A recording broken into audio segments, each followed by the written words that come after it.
오늘 요한복음 6장 1절로 14절 말씀을 통해서 하나님의 기적이라는 제목을 가지고 말씀의 은혜를 나누기를 원합니다. 한때 극작가로서 유명세를 떨쳤던 오해영 씨는 어린 시절부터 걸어다니는 종합병원이라는 별명이 붙을 정도로 병치레를 많이 했다 합니다. 숱한 질병의 고통 속에서 영케 살아왔는데 어느 날 보니까 위암세포가 심해지자 그리고 임파선까지 퍼진 바람에 어떤 수술과 치료가 불가능해져서 3개월 시한부 선고를 받게 되었습니다. 그때 그 나이 36세에 불과했습니다. 오희영 씨는 너무나 기가 막혔습니다. 도저히 자기에게 그런 무서운 병이 걸려서 3개월밖에 살 수밖에 없는 사실을 인정할 수 없어서 하나님께 항의를 욕처럼 했답니다. 하나님, 왜 제게 이런 매를 주십니까? 하나님 정말 살아계신다면 제게 말씀해 주시옵소서. 이 고통 중에서 말씀해 주시지 않으면 저는 하나님을 믿지 못하겠습니다. 이런 기도를 했답니다. 그런데 어느 날 정신이 몽롱해지면서 누군가가 자신의 목덜미를 낚아채는 강한 손길이 느껴졌고 순간 방바닥에 나동거라졌습니다. 그때 오래영 씨는 하나님께서 내 삶과 죽음에 개입하고 계시는구나 라는 확신이 들었답니다. 동시에 하나님을 원망하고 하나님께 대들었던 죄들의 생각이 나면서 회개가 터져나오기 시작했다는 것입니다. 그래서 날마다 정에다가 자기의 죄악을 적으면서 회개하기 시작했습니다. 본인 생각으로는 육체적인 암의 문제가 아니라 영적인 암이 치료받지 못하면 구원이 없다는 절실한 마음이 들어서 죄를 정에다 적으면서 회개하기 시작했습니다. 맨날을 그렇게 회개하기도 했습니다. 어떤 날은 최소한 늘 7시간, 9시간을 회개기도 했다. 어떤 날은 12시간까지 회개기도를 했다. 자기의 죄악을 적으면서 눈물로 회개하고 또 회개하고 회개했다. 그런데 3개월이 6개월이 됐어요. 6개월이 지난 어느 날 그날도 혼자서 찬양하고 기도하며 예배를 드리고 있는데 온몸에 오한이 덮쳐왔습니다. 이제는 내가 죽는구나 하는 생각이 들더랍니다. 너무 추워서 평소에 몸이 추우니까 그런 암이 걸리고 시달리고 그러니까 몸무게가 30kg는 안 되대. 얼마나 뼈만 나는 거잖아요. 얼마나 추웠겠어. 늘 담요를 이렇게 덮고 있는 거죠. 그날도 이렇게 온몸에 오한이 갑자기 찾아오니까 이제 난 죽는구나 하는 생각이 들어서 추우니까 이게 이불깃을 이렇게 잡아당기는데 늘 이 겨드랑이에 잡히던 임파선 암덩어리가 만져지지 않고 어깨에 복숭아씨만큼 멍울이 있었는데 그 멍울이 사라져버렸고 이 복수로 차올랐던 배가 꺼져 있었습니다. 하나님의 기적이 그녀에게 일어난 것입니다. 덤을 얻은 인생을 소외된 자를 위해 살기를 결심해서 남편 권우종 목사님과 무이탕 노인을 돌보는 평화의 집을 열어서 지금까지 헌신적인 사역을 해오고 있습니다. 지금 그분의 나이 70세입니다. 우리는 하나님의 기적을 믿는다고 말은 하지만 실제로는 하나님의 기적과는 상관이 없다는 생각으로 살아갑니다. 왜냐하면 우리 자신에게는 하나님의 기적이 일어나지 않는다고 생각하기 때문이죠. 하지만 성경은 온통 하나님의 기적의 사건들로 도배되어 있습니다. 비록 우리들에게는 기적이 생소한 일이지만 하나님께는 일상적인 것처럼 수많은 기적의 사건들을 성경은 증거하고 있습니다. 성경이 증거하고 있는 기적들 중에 가장 큰 기적은 우리 주 예수 그리스도께서 우리의 허물과 죄로부터 우리를 구원하기 위하여 이 땅에 오셔서 우리를 대신하여 갈보리 십자가에서 죽으시고 하나님의 권세로 3일 만에 다시 살아나셔서 우리가 예수 그리스도를 믿는 자마다 하나님의 자녀되는 권세가 주어졌다는 거예요. 우리들이 오늘날 하나님의 은혜 가운데서 믿음으로 구원받아서 영원한 생명을 선물로 받았고 천국을 기업으로 받게 된 것은 엄청난 기적이죠. 이보다 더 큰 기적은 없습니다. 우리들이 지금 어떤 상황과 어떤 처지에 있다 할지라도 우리를 위하여 죽어주시고 부활하신 예수 그리스도의 사랑은 여전히 변함이 없습니다. 우리가 지금 어떤 상황과 처지에 있다 할지라도 우리를 위하여 덕성자를 아끼지 아니하시고 대속의 죽음의 자리에 두게 하신 하나님의 은혜는 여전히 변함이 없습니다. 우리가 지금 어떤 상황과 처지에 있다 할지라도 우리의 위로자요 안내자신 성령님께서 여전히 우리 안에 계시고 있음은 변함이 없습니다. 이처럼 우리들이 하루하루를 하나님의 기적 속에서 살아가고 있으면서도 하나님께서 나를 위해 해주신 것이 뭐가 있어? 라고 생각하는 것은 하나님의 은혜와 사랑에 대한 눈이 아직 열려있지 않기 때문입니다. 오히려 씨는 하루는 적게는 9시간, 많게는 12시간이 넘도록 매일같이 자신의 죄를 종이에 적으며 회개했습니다. 하나님의 사랑과 은혜에 대한 눈이 열려지니까 그녀에게 하나님의 기적이 임한 것입니다. 요한복음 21장 25절에 보면은 예수께서 행하신 일이 이 외에도 많으니 만일 낱낱이 기록된다면 이 세상이라도 이 기록된 책을 두기에 부족할 줄 아노라라고 사도 요한이 증거하고 있습니다. 우리 예수님께서 이 땅에 계셨을 때 수많은 기적들을 행하셨다는 것입니다. 그런데 그 일부만 사복음서가 기록해주고 있을 뿐입니다. 우리 예수님께서 기적을 베푸시기 전에 반드시 무언가를 물으셨죠. 내가 믿느냐? 내가 믿느냐? 혹은 이런 말씀을 선포하셨죠. 내 믿음이 너를 구원하였느니라. 믿음이 있는 곳에 기적이 일어났고 기적이 있는 곳에 믿음이 있었던 것을 우리는 성경을 통해서 분명히 보고 있습니다. 오늘 아침에는 어떤 신앙이 하나님의 기적을 경험하게 되는지를 오늘 본문 말씀을 통해서 살펴보고자 합니다. 오늘 본문 말씀은 우리가 너무나 잘 아는 500개의 기적의 사건이죠. 5개의 빵과 2마리의 고기로 남자 장로만 해도 5,000명을 먹인 기적의 사건을 이 요한복음뿐만 아니라 마태복음, 마가복음 그리고 누가복음까지 기록해주고 있습니다. 이 사건이 얼마나 의미가 있는지 네 복음서가 전부 다 기록해주고 있습니다. 여러분, 이 기적이 어떻게 일어났는지를 우리가 잘 살펴볼 때에 나도 나의 삶 속에서 하나님의 기적을 경험할 수 있겠구나 라는 영적 비밀을 배우게 되는 것이죠. 첫 번째로 여러분, 하나님의 기적은 우리가 예수님과 함께 할 때에 일어나는 것입니다. 우리들이 우리 삶 속에서 하나님의 기적을 경험하고자 한다면 우리의 주와 구주가 되시는 예수님과 함께 해야 합니다. 우리 예수께서 말씀하신 대로 우리 안에 예수님께서 계시고 우리가 예수 안에 계시는 삶, 다시 말씀드리면 늘 예수님을 인정하고 예수님과 동행하는 삶 속에 하나님의 기적이 임하는 것입니다.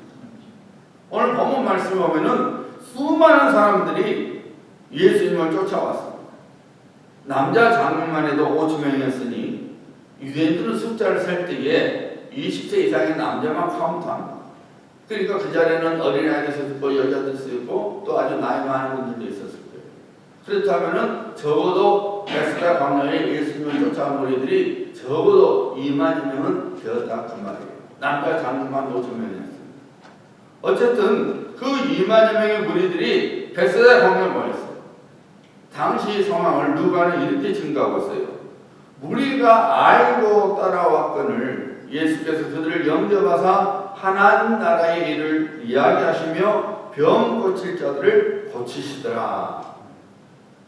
원래는 예수님께서 사람들이 오래 하지 않았어요. 12제자를 전도 보내고 전도의 여행을 갔던 12제자들이 예수님께 보고를 했잖아요. 그리고 그 보고를 받은 후에 예수님께서 베스다 쪽으로 일부러 잠시 피하셨어요. 그런데 무리들이 예수님이 베스다에 있는 것을 알고 쫓아왔다는 거예요. 쫓아왔다는 거예요. 예수님이 와봐라 하지 않았어요. 예수님 베스다 방향으로 베스다에 가 계시는데 무리들이 알고 쫓아왔다 했어요. 예수님께 왔던 거예요. 당시 제자들에게는 그 많은 사람들을 먹일 수 있는 빵을 갖고 있지도 않았죠.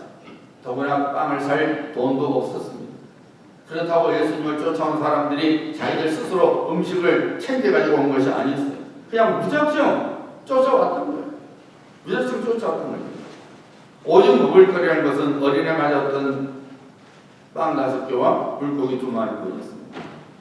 그럼에도 불구하고 2만여 명이 넘는 무리들이 배불리 먹고도 남은 빵 조각이 12광균이나 되었습니다.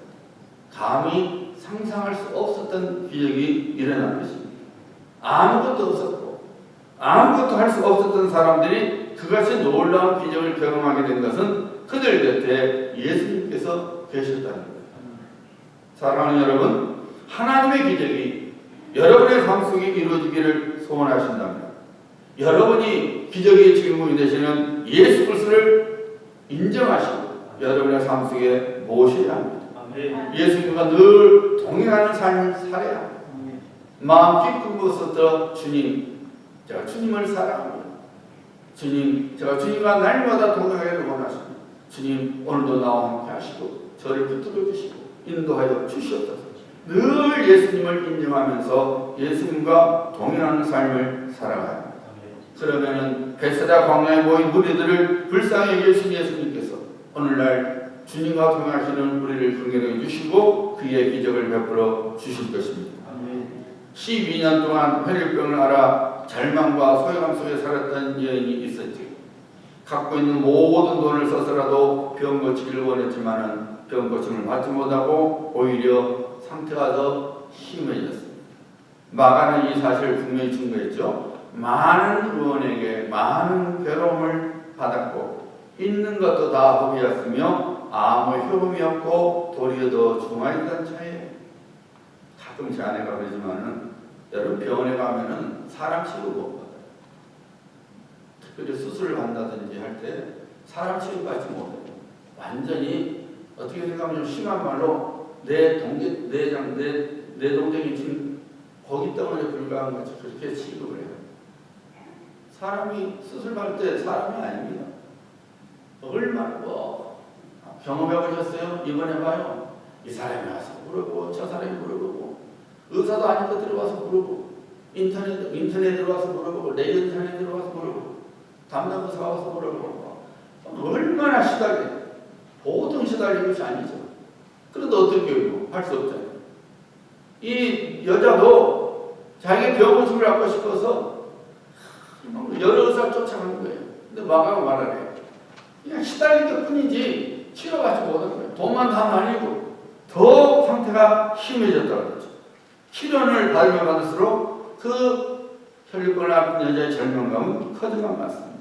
게다가 혈류병을 앓았기 때문에 많은 사람들이 자신을 부정한 여자라고 간주했기 때문에 참 따돌림을 받는 소외감 속에서 살아가했던 인생이 있어요. 여러분 절망도 무서운 병이지만 정말로 무서운 병은 소외감이라는 것입니다. 내 곁에 나와 통화할 수 있는 사람이 없는 다른 사람과 나 사이에 보이지 않는 벽이 있어서 이 세상 천지에 나 혼자밖에 없다는 절박한 심정을 가져오는 소외감은 혼자 사는 사람만이 갖고 있는 것이 아닙니다. 주변에 가족이 있고 친구들이 있다 할지라도 누구에게도 말할 수 있는 마음 깊은 곳의 아픔은 그 사람을 하여금 소외감의 포로로 만들어버립니다. 그래서 오늘날 현대인들이 갖고 있는 무서운 병은 바로 이 절망과 소외감이라고 말하고 있는 것입니다. 여러분, 그런데 우리 예수님께서는 어떤 분이십니까? 성경이 분명히 증거하고 있습니다. 상한 갈대를 꺾지 아니하시고 꺼져가는 심지를 끄지 아니하시는 사랑의 주님이십니다. 긍휼이 풍성하신 우리 예수님. 우리 예수님께서는 이미 십자가의 고통과 죽음을 통해서 우리들의 연약함과 아픔을 경험하셨습니다. 사람으로 오셔서 우리 사람이 견딜 수 있는 모든 아픔과 염려와 고통을 친히 다 경험하셨습니다. 그래서 우리 예수님은 누구보다도 우리 상처를 이해하십니다. 누구보다도 우리의 고통을 이해하시는 분이십니다. 12년 동안 혈루증으로 절망과 소외감 속에서 살았던 여인이 믿음으로 예수님께 나와서 예수님의 옷자락을 만졌습니다. 무슨 말입니까? 믿음으로 예수님을 만났다 그 말입니다. 무슨 일이 벌어졌습니까? 그 여인은 즉시로 깨끗이 나음을 입었습니다. 기적을 경험했습니다. 사랑하는 성도님들, 믿음으로 예수님을 만나야 합니다. 믿음으로 우리 예수님과 동행해야 합니다. 믿음으로 찬송하고 믿음으로 기도하고 믿음으로 하나님의 말씀을 들어야 합니다. 그 믿음이 그렇게 주님과 동행하는 삶이 하나님의 기적을 경험하게 만들어 주는 것입니다. 우리 인생의 발걸음이 너무나 무거워서 그래서 마치 질질 끌며 다닐 수밖에 없을지라도 우리는 예수님께로 가는 발걸음을 멈추지 말아야 합니다. 우리의 마음의 상처가 너무 커서 우리의 마음의 염려가 너무 커서 무엇 하나 담을 수 없는 심령일지라도 예수님을 우리의 심령 속에 반드시 모셔야 합니다. 우리의 삶이 너무 분주해서 그 어느 것에다가 곁눈질을 줄 수 없다 할지라도 예수님만큼은 바라봐야 합니다. 거기에 오병이의 기적이 일어납니다. 하나님의 기적을 보게 되는 것입니다. 주님과 동행하는 삶, 주님을 쫓아가는 삶, 이것이 하나님의 기적을 가져오는 통로가 되는 것입니다. 두 번째로 하나님의 기적은 최선의 헌신이 있는 신앙 속에서 나타납니다. 다시 말씀드리면 최선의 헌신이 있는 곳에 하나님의 기적이 일어납니다. 오병이의 기적의 사건을 통해서 우리는 두 사람의 최선의 헌신을 보게 되죠. 하나는 안드레 헌신이요, 다른 하나는 어린아이의 헌신. 우리 예수님께서 너희가 먹을 것을 주라. 여러분 말씀을 잘 보셔야 돼요. 너희가 원래 신약 원문인 헬라어는 그 주어가 없어요. 우리는 주어가 있잖아요. 나, 너, 당신, 그녀 이렇게 주어가 있잖아요. 근데 없어요. 그냥 동사를 보면은 그 사람은 이 사람 동사를 보면 1인칭이구나, 2인칭이구나, 3인칭이구나 이걸 알게 돼. 헬라어는 원래 그렇게 돼 있어요. 특별한 거죠. 근데 주어를 쓸 때가 있어요. 굳이 안 써도 되는데 쓸 때가 있어요. 그때는 강조하게 했을 때. 우리 예수님께서 너희가 먹을 주라 했을 때에 그 너희가가 있어요. 그 말은 강조합니다. 너희가, 다른 사람 아닌 너희가 저 사람들에게 먹을 걸 주라고 예수님께서 명령하신 거예요.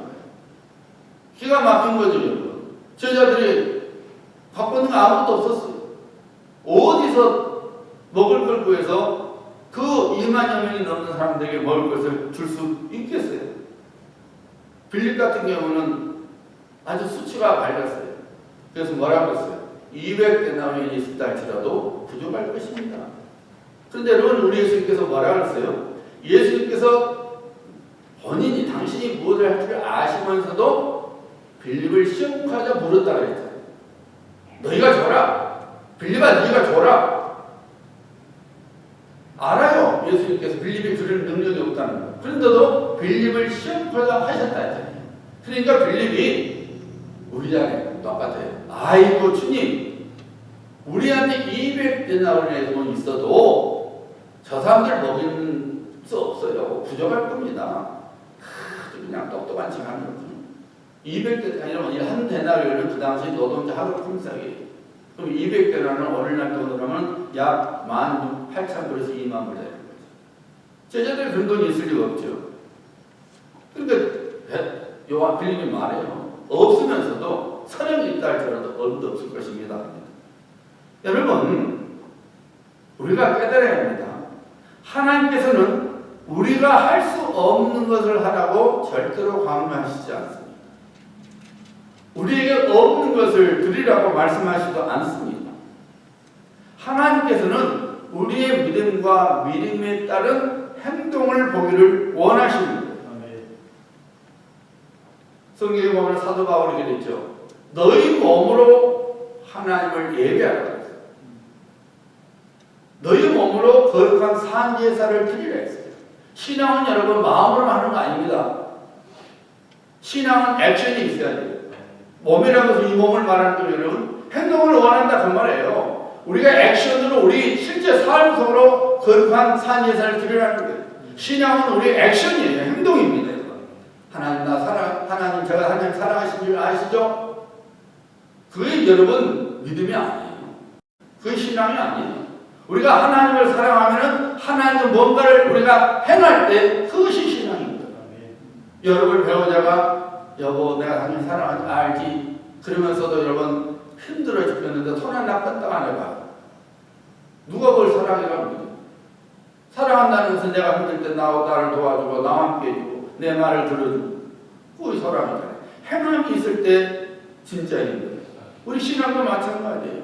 주님 내 마음 아시죠? 웃기지 말라 그래요. 그래 네 마음을 나한테 한번 행함으로 보여봐라. 여러분 안드레가 자신의 생각과 판단으로는 아무것도 할 수 없을 알고 있으면서도 그는 가만히 있지 않았어요. 움직였어요. 내가 할 수 있는 것이 무엇인가를 해봤어요. 그랬더니 어린 한 아이가 떡 5덩어리와 버린 떡 5덩어리와 물고기 2마리 점심으로 먹을 것을 가져온 거예요. 그걸 찾아내서 예수님께 가져왔던 거예요. 여러분, 여러분의 삶 속에서 하나님의 기적을 경험하고자 한다면 하나님의 말씀을 무시하지 말아야 합니다. 설령 하나님의 말씀이 터무니없는 것처럼 들려도 그 말씀을 마음에 품고 내가 할 수 있는 최선의 헌신을 하나님께 보여드려야 돼요. 하나님께서 우리에게 원하시는 것은 어떤 최고의 헌신이 아니에요. 우리가 할 수 있는 최선의 헌신을 원하시는 거예요. 과부가 2렙돈을 하나님 성전함에 예물을 헌금을 드렸다고 예수님께서 말씀하셨죠. 여러분 렙돈은 우리 미국식으로 하면은 1센트예요. 그러니까 2렙돈 2센트를 헌금함에 넣은 거예요. 근데 우리 예수님께서 말하고 있어요. 제가 그 모든 것을 드려요. 하나님께서 설명하신다. 2센트 최고 것은 아니에요. 2센트가 돈입니까? 하지만 과거에는 그것이 하나님께 드릴 수 있는 최선의 거였던 거예요. 아무것도 없었습니다. 하나님께서는 원하시는 바로 그거예요. 뭐 대단한 것, 최고의 것을 드리는 게 아니라 내가 할 수 있는 최선의 헌신을 우리 하나님은 보시기를, 흠명하시기를 기뻐하신다 그 말입니다. 어린아이가 드린 물고기 2마리, 떡 5덩어리 아무것도 아니죠. 그게 많은 겁니까? 아무것도 아니에요.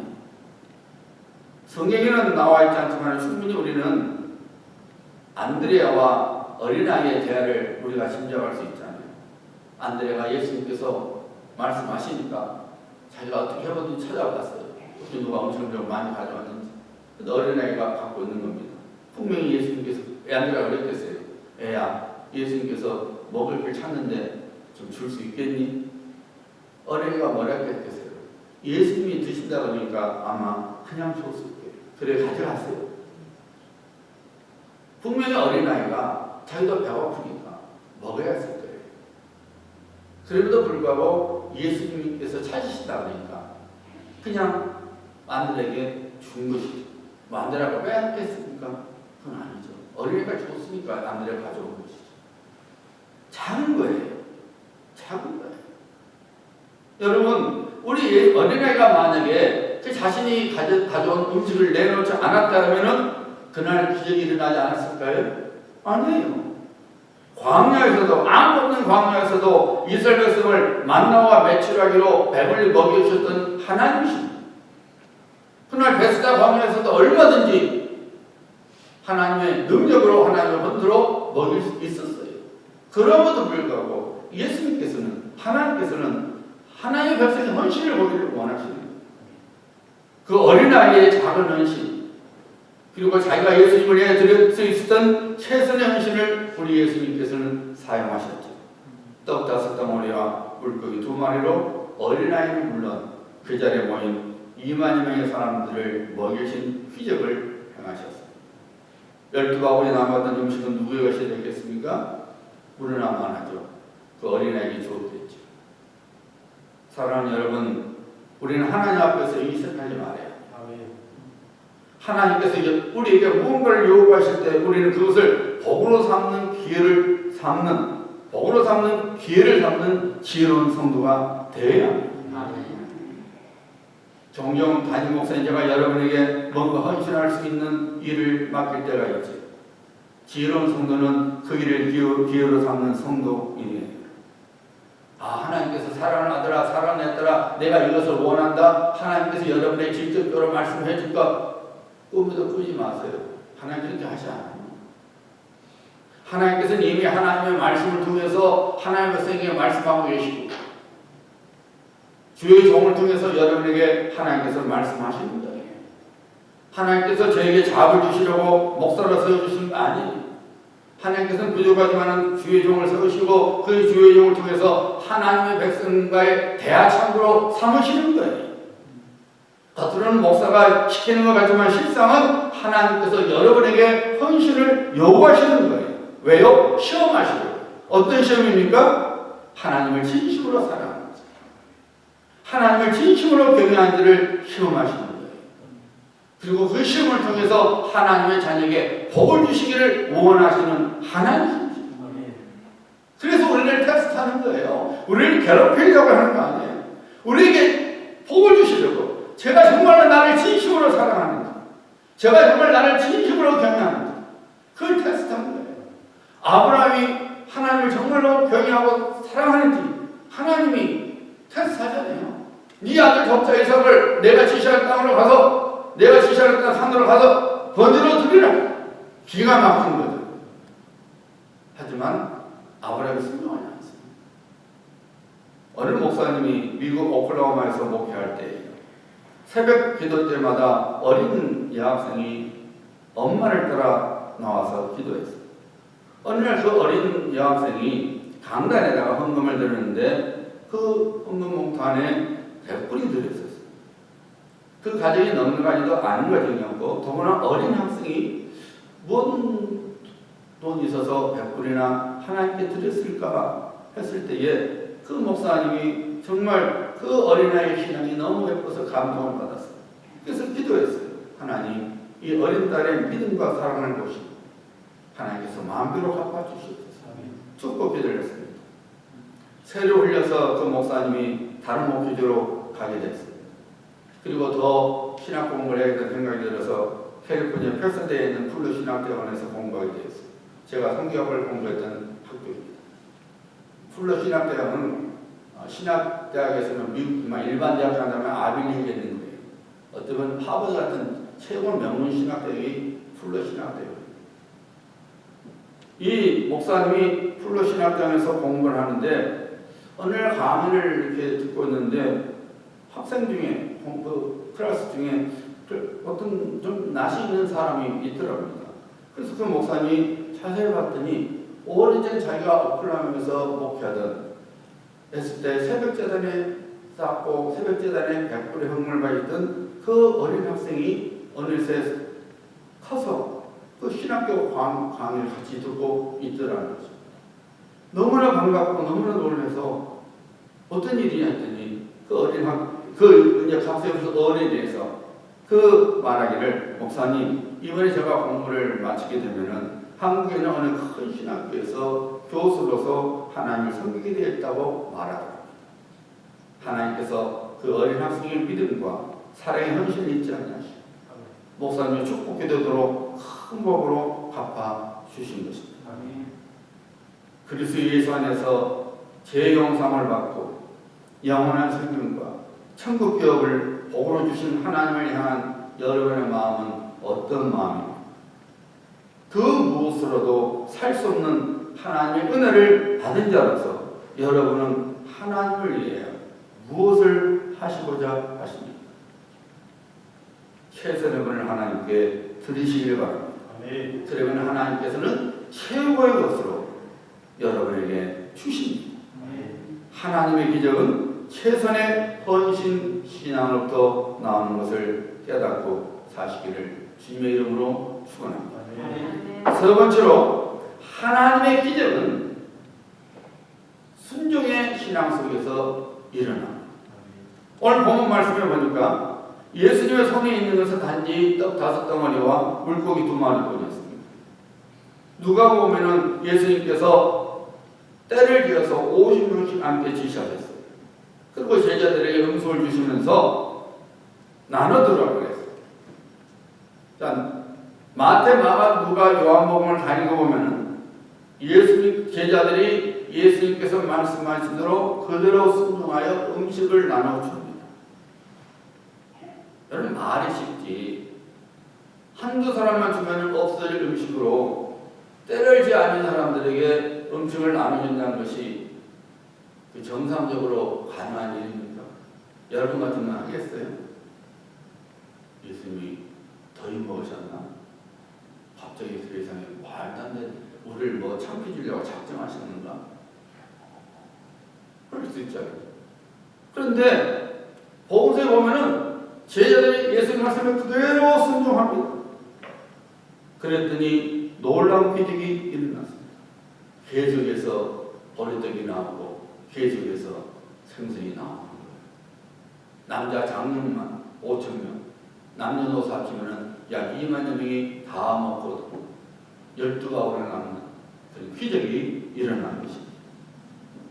하나님의 징계로 이스라엘 땅에 3년 반 동안 비가 내리지 않냐고 이슬이 내리지 않게 되자 식량소득이 일어났죠. 하나님께서 엘리야 선지자를 사르밧에 있는 한 과부에게 보냈습니다.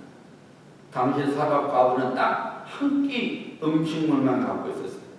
이제 그 음식을 해줬고 이제는 죽는 수밖에 없는, 어떻게 생각하면 생애 최후 음식이 었던 거죠.